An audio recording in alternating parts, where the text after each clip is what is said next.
Hola, soy Jim Staley con Passion for Truth Ministries y hoy vamos a entrar y profundizar en algo algo difícil y complejo, pero mientras avanzamos usted verá que es simple este tema, sinceramente, y en verdad lo es. Vamos a entrar en una serie llamada La Gran Auditoría de la Iglesia. Y mi pregunta para empezar es, ¿cuándo fue la última vez que la Iglesia en la actualidad se hizo una auditoría? Tal vez 500 años atrás con Martín Lutero. Bueno, ahora es el tiempo, creo yo, que Yahweh está llamando a su pueblo que se hagan una auditoría precisamente sobre lo que creen, por qué lo creen, porque últimamente lo que creemos determina cómo vivimos la vida. Entonces, y para comenzar, les voy a pedir un favor antes de que comencemos. Esto es en la actualidad 3 DVDs o una serie de 3 partes, la que vamos a empezar hoy. La primera parte es llamada ¿Qué es pecado? Y esa es la parte que vamos a estudiar el día de hoy. Esa es la primera parte de la serie. Y la segunda es ¿Qué es el nuevo pacto? Y la tercera es las palabras difíciles de Pablo. Mientras caminamos a través del tema de hoy de ¿qué es pecado? En verdad suena como una pregunta simple. Pero mientras empezamos a estudiar las Escrituras y dejamos que las Escrituras definan las Escrituras, encontramos que las manos de los hombres otra vez se han metido poco a poco dentro de las rajaduras de nuestra teología y necesitamos un poquito de ajuste. Y en ese ajuste yo les voy a pedir a ustedes que por favor tengan una mente abierta. Porque mientras dejamos que la Biblia en la actualidad se defina a sí misma, algunas de las conclusiones a las cuales vamos a llegar tal vez en la actualidad no cuadre con lo que usted cree ahora mismo, con su presente teología. Entonces no se adelanten mucho mientras caminamos por las Escrituras y tratan de sacar conclusiones. Esto es solo la primera parte en esta serie o la primera parte de este viaje.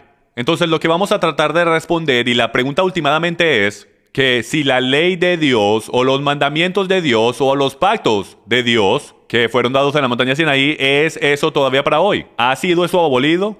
Hemos nosotros cometido indirectamente alta traición en contra del rey, sin ni siquiera saberlo. Entonces vamos a comenzar y empecemos a caminar y a ver qué nos dicen las Escrituras.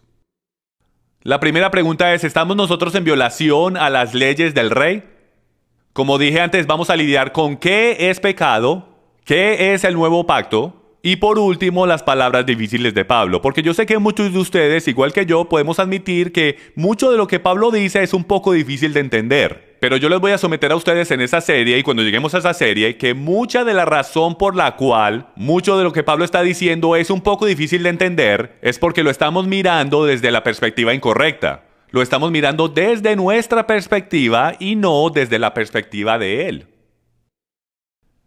El poder de una definición. ¿Cuántos saben que de la manera que usted defina pecado, eso directamente va relacionado con cómo usted viva su vida? Como usted vive su vida está directamente relacionado con lo que usted cree. Cualquier cosa que usted crea que es pecado, usted naturalmente va a condenar eso. Entonces, si usted cree que el ser homosexual es pecado, usted naturalmente va a condenar eso. Que la aborción es pecado, entonces usted condenará eso. Usted no va a condenar algo lo cual usted no piensa que es pecado.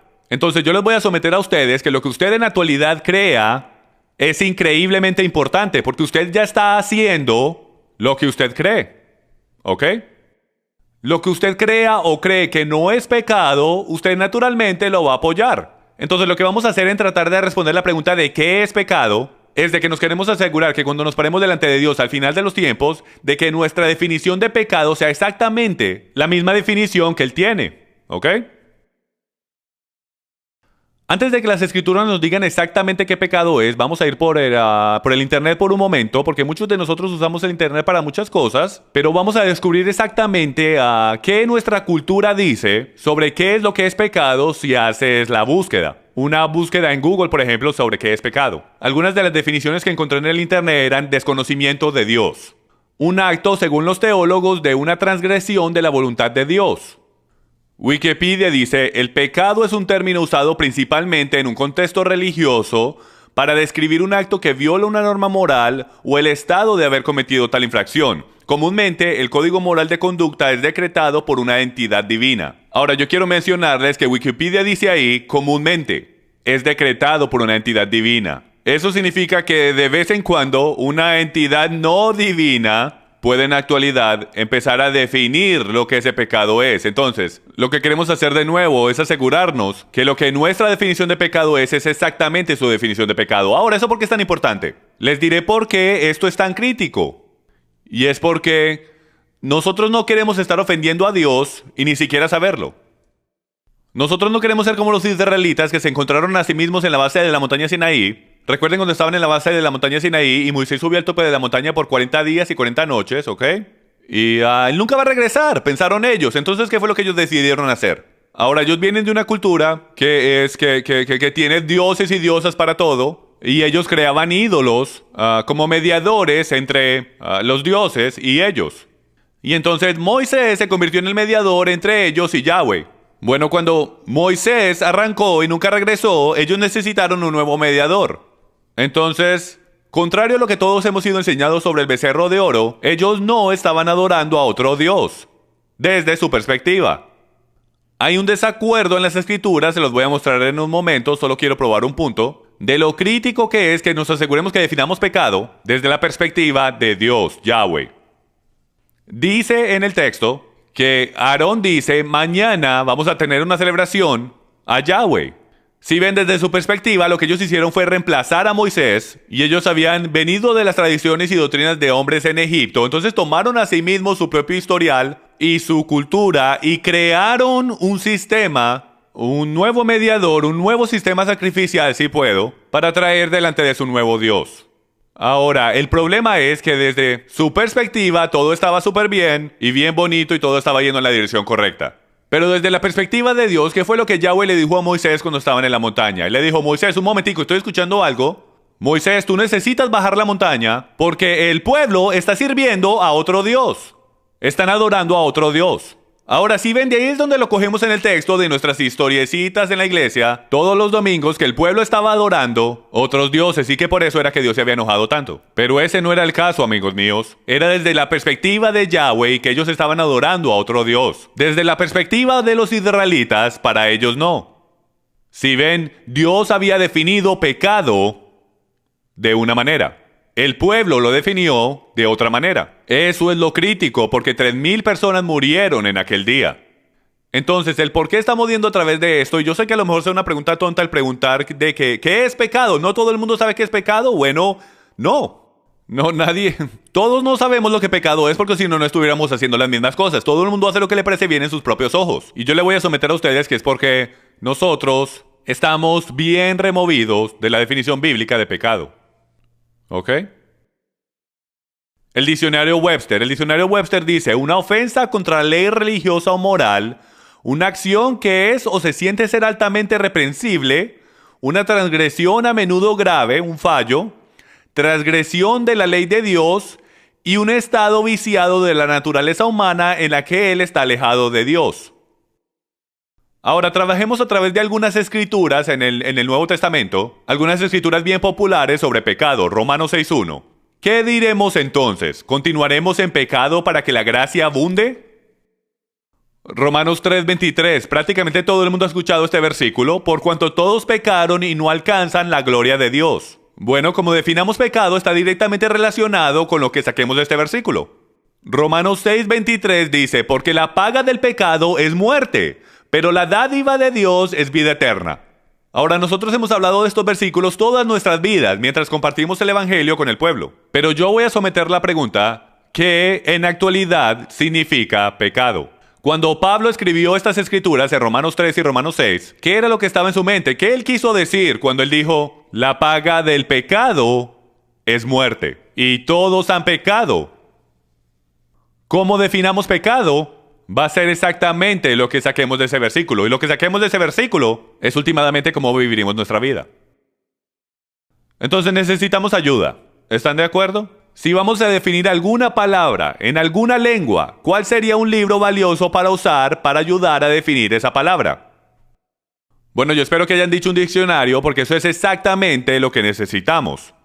Ahora, aquí está la verdadera pregunta. ¿Deberíamos usar el diccionario bíblico Sondermann más popular, el diccionario bíblico Angkor o el diccionario bíblico Harper's? Hay muchos diccionarios bíblicos allá afuera que podemos usar. Tenemos que descubrir exactamente cuál diccionario deberíamos usar. ¿Deberíamos coger uno de nuestro estante? Esa es nuestra primera inclinación, ¿no es así? ¿Deberíamos llamar al pastor? ¿Deberíamos hacer esto o aquello? ¿O deberíamos buscar en el internet lo que pecado es? Yo les voy a someter a ustedes, a través de toda esta enseñanza, que solamente hay un solo documento que en verdad necesitas para entender las Escrituras, y eso es las Escrituras. Esa es la razón por la cual hay 66 de ellos. Hay una razón por la cual hay miles y miles y miles de versículos en las Escrituras, y el por qué él enfatiza una y otra vez el mismo tema, y es porque nos quiere dar contexto y ayudarnos a entender de que no tenemos que ir a ningún otro lado. Todo lo que tenemos que hacer es dejar las Escrituras a través del Espíritu que nos muestren qué es lo que dicen y cogeremos la definición correcta. Miren esto. Si no vamos a usar ninguna de esos diccionarios, ¿qué es lo que deberíamos usar? ¿Qué tal si te dijera que arqueólogos han encontrado un diccionario bíblico del primer siglo totalmente completo de A a Z, detallando cada definición de las palabras bíblicas que son encontradas en la Biblia? ¿Me creerían? ¿Sabes cómo lo llaman? En la actualidad encontraron esto. Se llama el Tanakh, o el Antiguo Testamento. Ese es el diccionario bíblico que deberíamos estar usando. Entonces, si queremos saber cómo los escritores del Nuevo Testamento definieron las palabras que escribieron, tenemos que utilizar el único libro de referencia y diccionario que tenían en aquel tiempo. Ahora recuerden, durante el Nuevo Testamento no hay ningún Nuevo Testamento y ningún cristianismo cuando los escritores hebreos escribieron lo que se llamaría más tarde las Escrituras, o lo que nosotros tenemos hoy como las Escrituras, o mejor dicho, el Nuevo Testamento. Y tampoco había ninguna iglesia. Entonces, en el Nuevo Testamento, en nuestros estudios bíblicos y mientras caminamos las Escrituras y tratamos de entenderlas, es una crítica regla de hermenéutica cuando interpretamos las Escrituras de que entendamos esta regla, de que no podemos usar el Nuevo Testamento para interpretar el Nuevo Testamento, porque no existía. Pablo, cuando estaba escribiendo Romanos, no citó de Timoteo como escritura, ¿ok? Cuando él escribió el libro de Romanos, él citó de un solo lugar y de una sola fuente, y ese era el único diccionario que él tenía disponible, lo cual es el Antiguo Testamento. Entonces nos convendría como creyentes que si vamos a entender doctrina, si queremos entender teología, si queremos aprender cómo vivir la vida, debemos usar el mismo diccionario que los discípulos usaron, que los apóstoles usaron cuando escribieron las Escrituras, ¿no es así? Entonces regresemos al principio, porque en el principio es donde encontraremos las respuestas. Daniel 9:11 dice: ciertamente todo Israel ha transgredido tu ley y se ha apartado sin querer obedecer tu voz. Por eso ha sido derramada sobre nosotros la maldición y el juramento que está escrito en la ley de Moisés, siervo de Dios, porque hemos pecado contra él. Si ven lo que estamos haciendo aquí, amigos míos, es que estamos dejando que el Antiguo Testamento describa lo que pecado es. Entonces volvamos al diccionario bíblico y vamos a descubrir exactamente lo que el Antiguo Testamento dice, lo que su diccionario bíblico dice. Oseas 8:1, pon la trompeta a tu boca. Como un águila viene el enemigo contra la casa del Señor, porque han transgredido mi pacto y se han rebelado contra mi ley. Entonces, ¿cuál es la definición en el Antiguo Testamento de pecado? Es muy simple. Es el romper la ley de Dios. Esa era la definición que ellos tenían desde el principio de los tiempos. Cuando los autores del Nuevo Testamento estaban escribiendo lo que íbamos a llamar más tarde las Escrituras, su definición, su cuadro de mente, recuerden, todos estos escritores del Nuevo Testamento eran judíos. Todos vienen de una mentalidad hebrea. Entonces nos sería de beneficio, si queremos entender las Escrituras que ellos escribieron, que nosotros tengamos esa mentalidad hebrea también.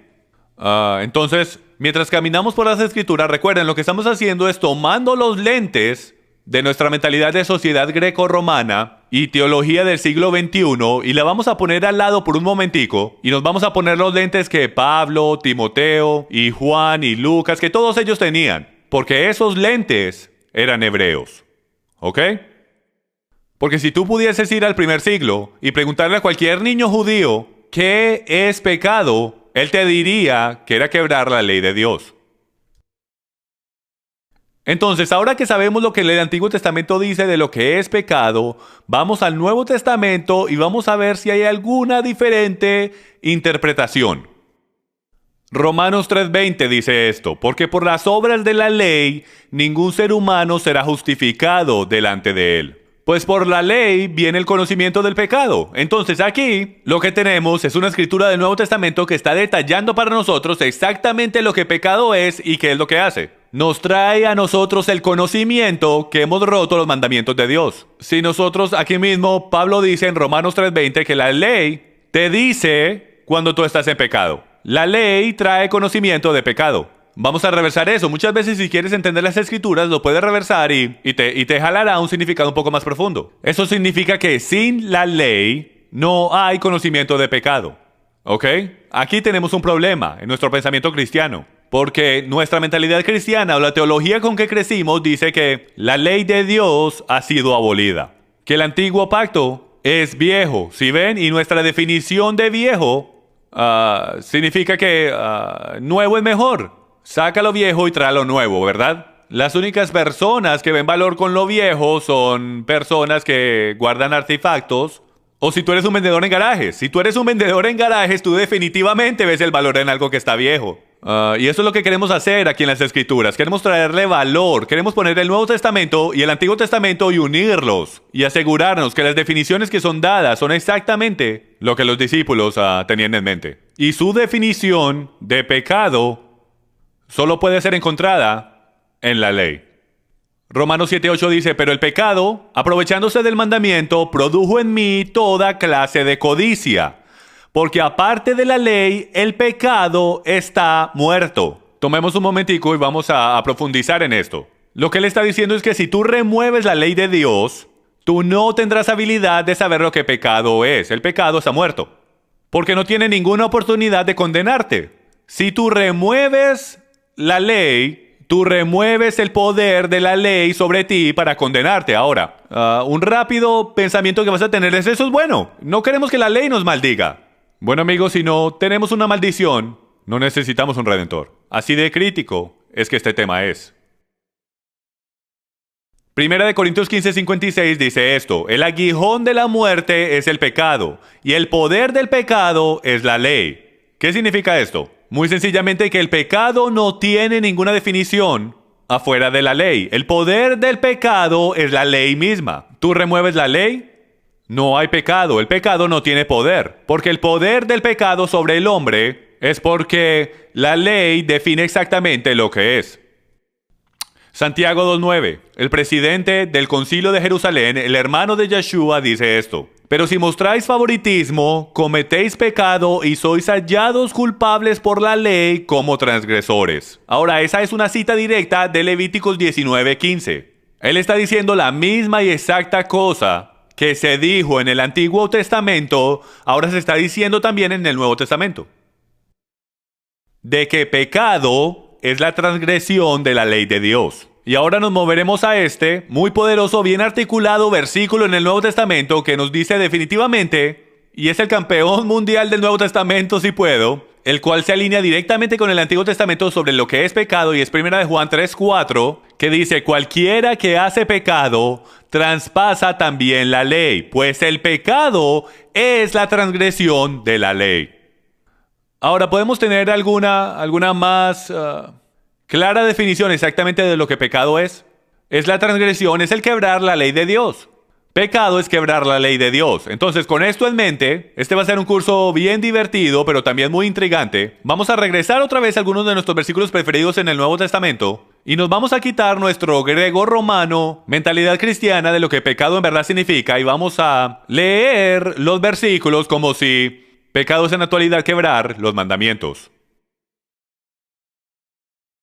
Romanos capítulo 6, versículo 1 dice esto: ¿qué diremos entonces? Acuérdense que ya leímos esto más temprano. ¿Continuaremos en el rompiendo la ley para que la gracia abunde?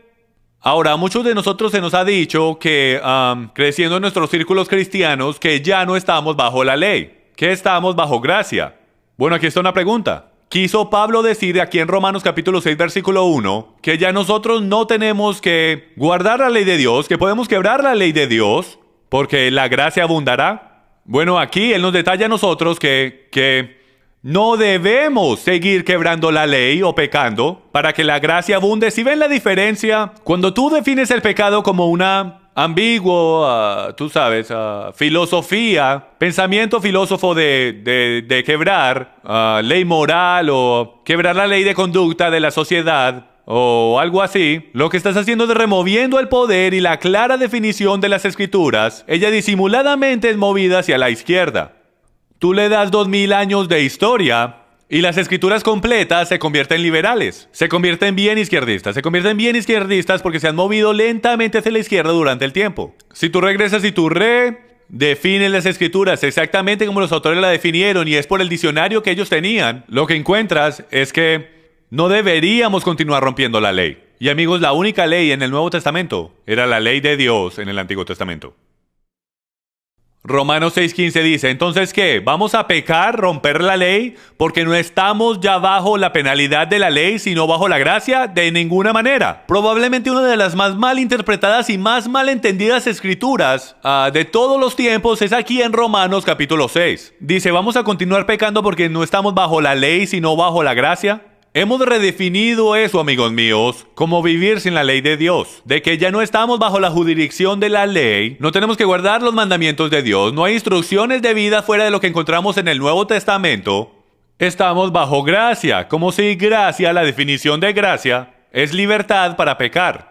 De ninguna manera, Romanos 6 dice, Romanos 6:1 dice, no debemos seguir rompiendo la ley solo porque estamos bajo gracia. Tanto es que él dice, la pregunta es, ¿entonces qué? ¿Vamos a romper la ley solo porque no estamos bajo su penalidad? No, estamos bajo gracia, eso es lo que él está diciendo. Si ven, la ley solo vino a hacer 3 cosas y ustedes van a descubrir esas cuáles son en un momento. Pero antes de que lo hagamos, movámonos a Romanos 6:23 que dice, porque la paga del pecado, la paga de romper la ley de Dios es muerte, pero la dádiva de Dios es vida eterna en Cristo Jesús nuestro Señor.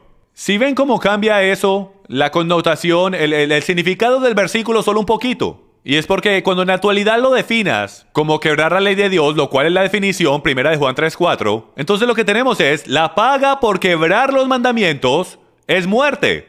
¿Alguna vez te has preguntado por qué es que estamos condenados a muerte? Porque es que necesitamos un Salvador. Si ven, nosotros salimos y nosotros evangelizamos y le hablamos a la gente del Mesías y les decimos, necesitas a Jesús, y eso está muy bien, pero ellos dicen, ¿y por qué necesito a Jesús? Y nuestra primera inclinación es decir, porque tú has pecado. Bueno, aquí está la pregunta. Cuando en la actualidad les decimos a ellos que necesitan un Salvador porque ellos han pecado, ¿en verdad estamos entendiendo que lo que estamos diciendo, que la razón por la cual necesitas un Salvador es porque tú quebraste los mandamientos de Dios? Y la ley dice que tú debes morir. Entonces, a no ser que quieras morir, necesitas un redentor para que te salve de la muerte que se te debe a ti por quebrar la ley que fue dada hace mucho tiempo atrás. Entonces, el desglose, así es como trabaja. La ley fue dada al mundo entero a través de su pueblo Israel, que debían ser una luz para las naciones. Israel fue un pueblo que fue llamado por Dios. Ellos fueron llamados por Dios y su trabajo era ser una luz para las naciones. ¿Les suena eso a ustedes un poco familiar? ¿Les suena eso familiar a lo que dice Yeshua en el Nuevo Testamento de que Él es una luz para las naciones? ¿Recuerdan cuando Él dice que tú eres la luz del mundo? ¿Que una ciudad sobre el monte no se puede ocultar? ¿Creen ustedes que por alguna casualidad, que estos jovencitos judíos que crecieron aprendiendo los mandamientos, ellos sabían que Israel era un pueblo escogido? Ellos sabían que eran escogidos para hacer luz a las naciones. Él no les estaba diciendo nada nuevo, Él les estaba recordando a ellos su propósito que fue designado por el gran Dios. Lo cual es tomar las instrucciones que le dio a Adán, que le dio a Noé, que después fueron pasadas hacia Abraham, y finalmente se las dieron a Moisés, que las escribió en piedra para que no se nos olvidaran otra vez. Y finalmente después Él vino en persona y dijo, así quiero que las guarden. Yo quiero que ustedes tomen mi ley, mis mandamientos, y lleven el mensaje del Evangelio de que ahora cualquier persona puede entrar a mi reino y ser parte de mi pueblo de Israel. A través del Espíritu y de la fe y de la confianza en mí, el Hijo de Dios, ese es el Evangelio. Eso es ser una luz para las naciones. Él simplemente continuaba el mismo mensaje que le dio a nuestros ancestros cuando dejaron caer la bola. Segundo que todo, la ley de Dios nunca fue diseñada solo para Israel.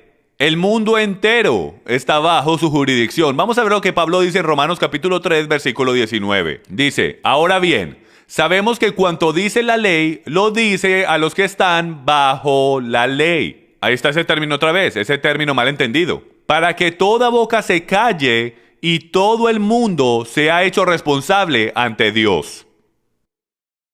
Si ven, Pablo nos está diciendo aquí que el mundo entero está sujeto a la ley de Dios. El mundo entero está sujeto a la ley de Dios. No es solo Israel, no es solo el pueblo judío, es el mundo entero. Todos caen bajo su jurisdicción. Todos han quebrantado su ley y han llegado cortos a la gloria de Dios. Romanos 3:23.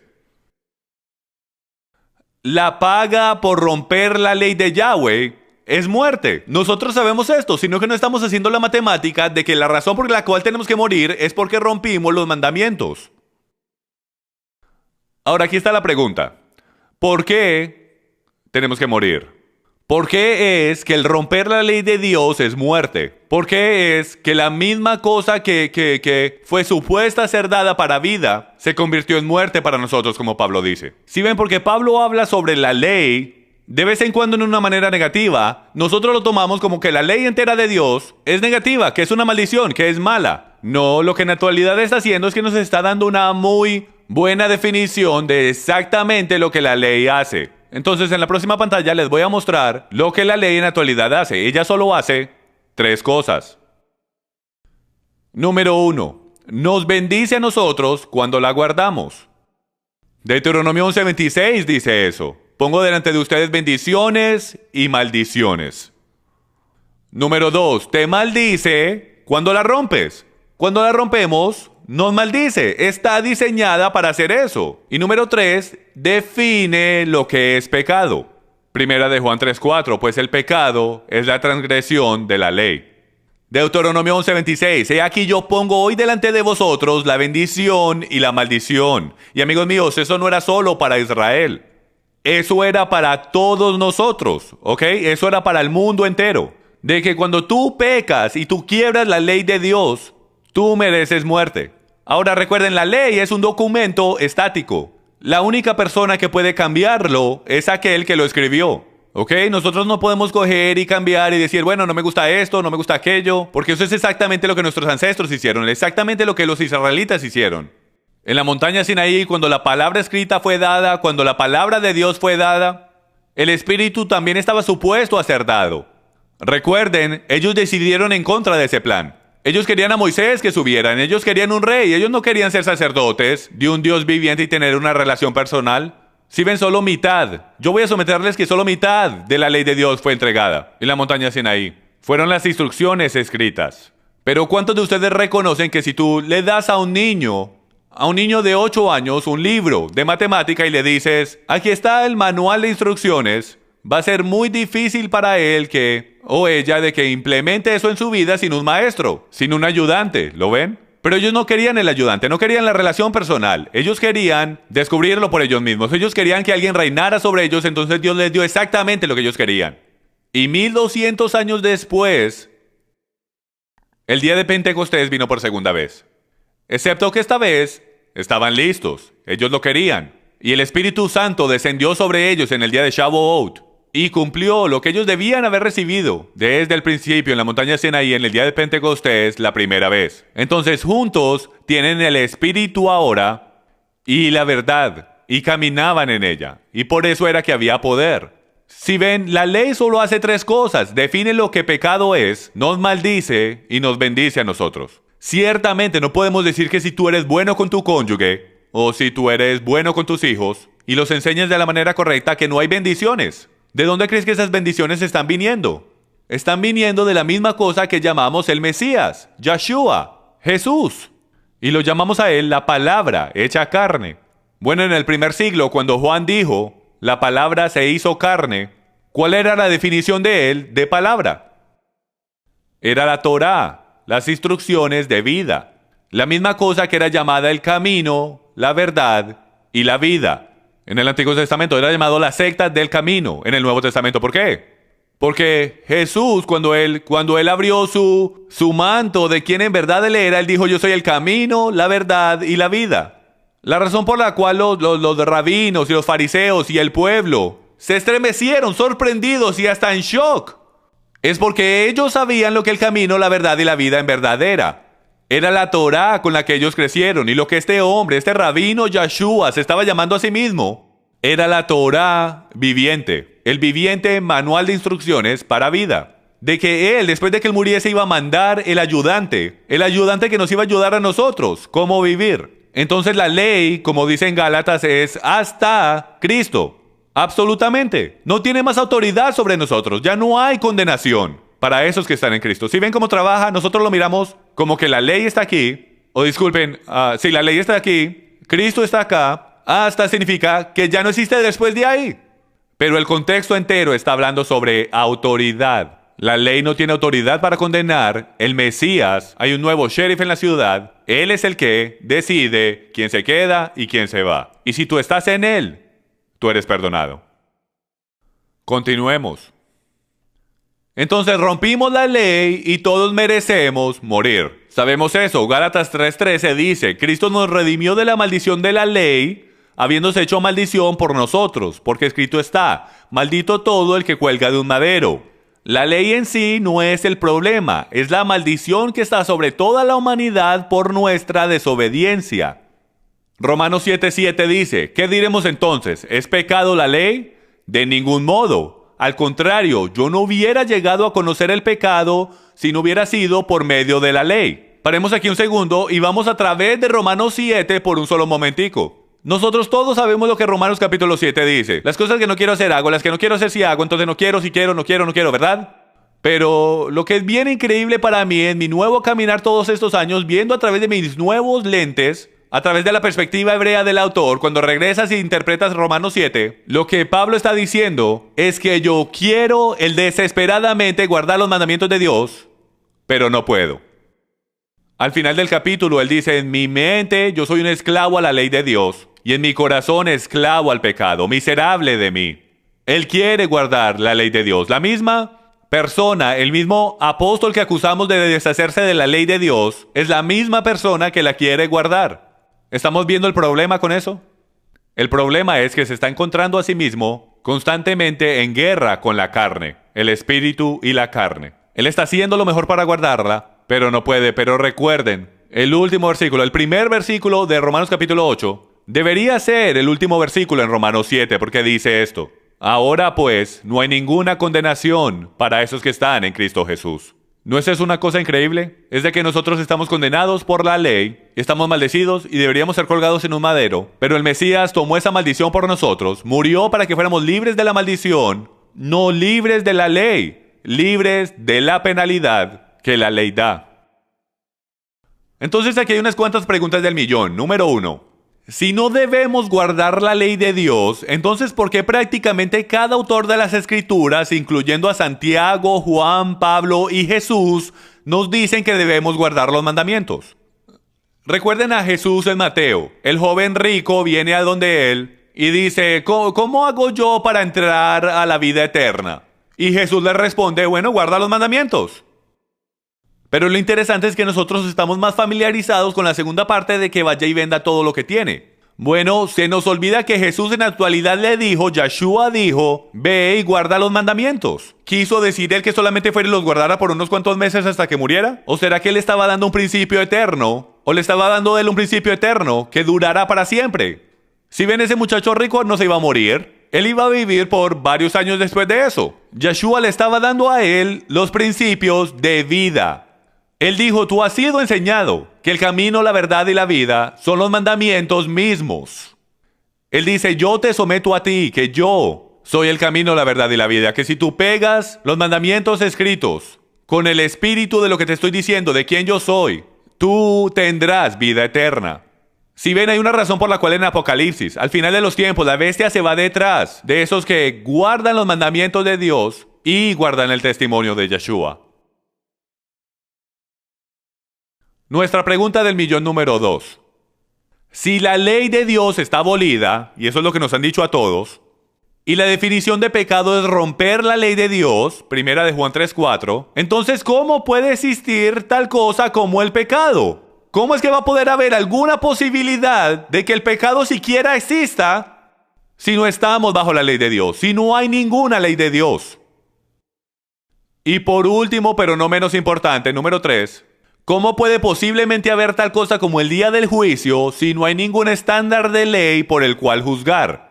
¿Cómo puede alguien ser arrojado al lago de fuego por romper la ley si no son sujetos a ella para comenzar? La lógica es un razonamiento circular que se quiebra en tantas partes. Y mientras caminamos por esto, ustedes lo pueden ver. Si no tienes la ley, no tienes pecado. Y si no tienes pecado, no hay maldición. Y si no tenemos la maldición, no necesitamos un Mesías. O la ley todavía existe y condena a la gente por romperla, y el Salvador es necesario para pagar la pena, o no existe y no necesitamos un Salvador. Piensen en lo que estamos diciendo. La ley ya no existe para nosotros el día de hoy, fue pegada a la cruz, fue deshecha, fue abolida, estamos bajo un nuevo pacto, estamos bajo gracia. Bueno, si ese es el caso, amigos míos, esto es lo que tenemos. Tenemos una situación donde no hay ley, lo cual significa que no hay definición de pecado, lo cual significa que la ley no puede condenar a nadie, no hay maldición, entonces no necesitamos un redentor que se lleve la maldición de nosotros. Y entonces, ¿para qué predicar el evangelio? No se necesita. Y tanto es que ¿cómo es que Dios, cómo es que Yahweh en el día del juicio va a tirar a alguien a un infierno por quebrar algo que nosotros decimos que no existe? ¿Para qué siquiera ir a decirle a la gente sobre Jesús el Cristo, el Mesías Yeshua? ¿Para qué decirles que necesitan un redentor cuando lo más profundo de nuestras creencias dicen que ellos no están bajo maldición? No hay ninguna transgresión porque creemos que la ley fue abolida, que las únicas leyes que existen decimos que son encontradas o reiteradas en el Nuevo Testamento. Y amigos míos, la lógica es errónea en muchos puntos. No tenía Nuevo Testamento cuando esto fue escrito. Entonces, cuando nos dieron el Evangelio, cuando los escritores del Nuevo Testamento nos dieron el Evangelio que compartimos con la gente, ellos les están diciendo a su gente que necesitan un redentor porque quebraron la ley de Dios, y nosotros les decimos que necesitan un redentor porque quebraron una ley del Nuevo Testamento. Un poquito más diferente, con un crítico resultado, una crítica conclusión, porque cómo vivimos la vida está directamente conectado a cómo definamos esta definición. Sabemos que la ley condena y maldice a toda la humanidad por romperla. Yeshua se hizo la maldición por nosotros y pagó nuestra pena por la infracción de la ley, la cual es la muerte. La ley era el problema, eso es lo que estamos diciendo. La ley era el problema, entonces él clavó la ley a la cruz y nadie la tiene que guardar más. Aunque en Hebreos dice que él encontró defecto en ellos.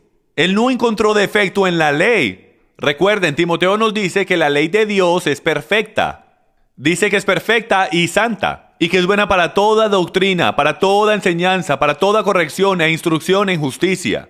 Entonces, por lo tanto, ahora que no hay ninguna ley, y eso es lo que decimos, no puede haber ninguna maldición tampoco, lo cual significa que ya no existe la necesidad de un Salvador para salvarnos de nuestros pecados, porque ya no hay tal cosa como el pecado, porque el pecado es la transgresión de la ley.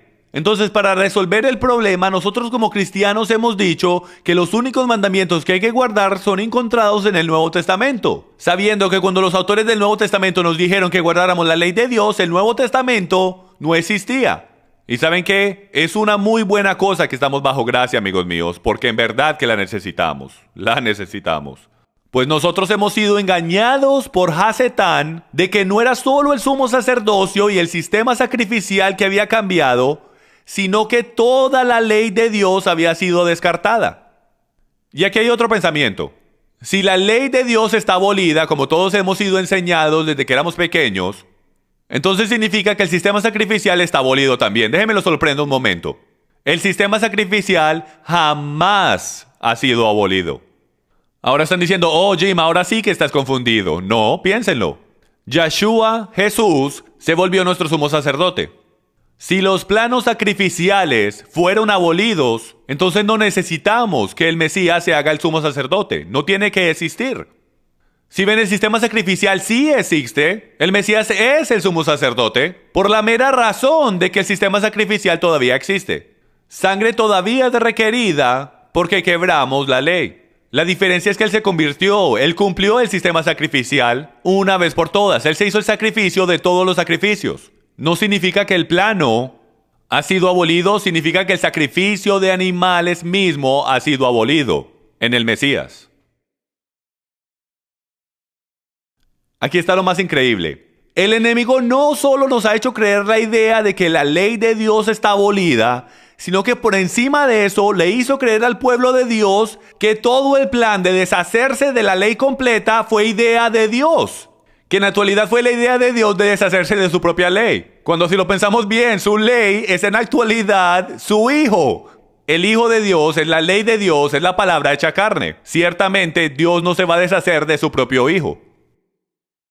El pecado es la transgresión de la ley. Sin la ley no hay nada para transgredir. Sin la transgresión no hay pecado. Y sin el pecado no hay nada de Yeshua, nada de Jesús. Entonces, ¿es la ley mala o es buena? Romanos 7:12 dice, así que la ley es santa y el mandamiento es santo, justo y bueno. ¿Por qué Yahweh va a deshacerse de algo que es santo y bueno? Déjenme les hago una pregunta. ¿Dice tu sistema de creencia que la ley es santa y buena? ¿O será que dice que es mala, atadura, es hecha por hombres y que nos necesitamos deshacer de ella? Y vamos a terminar en el principio. Regresemos otra vez a Génesis capítulo 3 versículo 1 y dice esto. Y la serpiente era más astuta que cualquiera de los animales del campo que el Señor Dios había hecho. Y dijo a la mujer, ¿con que Dios os ha dicho no comeréis de ningún árbol del huerto? Y la mujer respondió a la serpiente, del fruto de los árboles del huerto podemos comer, pero del fruto del árbol que está en el medio del huerto ha dicho Dios, no comeréis de él, ni lo tocaréis para que no muráis. Y la serpiente dijo a la mujer, ciertamente no moriréis. Y aquí está lo que sucedió. Aquí están los detalles, los puntos de enfoque. Dios les dio una ley. Número 2, la serpiente les dijo que Dios en verdad no lo quiso decir. Dios nos dio una ley. Nosotros enseñamos que Él en verdad no lo quiso decir. ¿Estamos seguros que no hemos sido engañados otra vez? Amigos míos, este es un tema crítico. Si nosotros definimos el pecado de alguna otra manera, más que el quebrar los mandamientos de Dios, si definimos pecado como no quebrar los mandamientos de Dios, nos vamos a encontrar a nosotros mismos en la misma situación que en el jardín, donde la serpiente nos está engañando una y otra vez. Ahora, yo entiendo y admito que hay muchos versículos difíciles por los cuales tenemos que trabajar, y la tercera parte de esta serie es en la actualidad las palabras difíciles de Pablo. Son los 20 y tantos versículos en las Escrituras que aparentan decir que Pablo dice que la ley de Dios está abolida. Pero la realidad es que mientras empiezas a ponerte los lentes hebreos que Pablo tenía, tú verás, igual como hablamos en Romanos, que dice que ya no estamos bajo la ley, sino bajo gracia. Pero tú ahora entiendes que no significa que no tenemos que guardarla. Significa que ya no estamos bajo su penalidad. Y hay tantos versículos así, como el que está en Gálatas, que dice que la ley era hasta Cristo. No, significa que la autoridad de la ley es hasta el Mesías. Y ahora hay un nuevo sheriff en la ciudad. La ley todavía existe. Que el padre no llega a la casa y le dispara al tutor. El tutor todavía está ahí. Pero él no tiene autoridad cuando el padre está en la casa. Entonces ahí es donde estamos hoy, amigos. Tenemos que definir pecado de la misma manera que las Escrituras nos dicen que lo definamos y no más. Si caminamos a la izquierda o si caminamos a la derecha, si agregamos o quitamos esta palabra, amigos míos, estamos maldecidos. Entonces yo les pido hoy que abran su mente y vayan a través de la próxima parte de esta serie, la cual es que es el nuevo pacto. Porque vamos a tomar toda esta definición y la vamos a poner en la serie o la definición de qué es el nuevo pacto. Y mientras trabajamos a través de todo lo que el nuevo pacto es, tendremos el sistema de creencia que los discípulos tenían, que podemos caminar y el poder vendrá. Y los dejaré con este pensamiento. El Padre dice que está buscando por aquellos que hacen una cosa: adorarlo en espíritu y en verdad. Yo les someto a ustedes que ahora es la hora.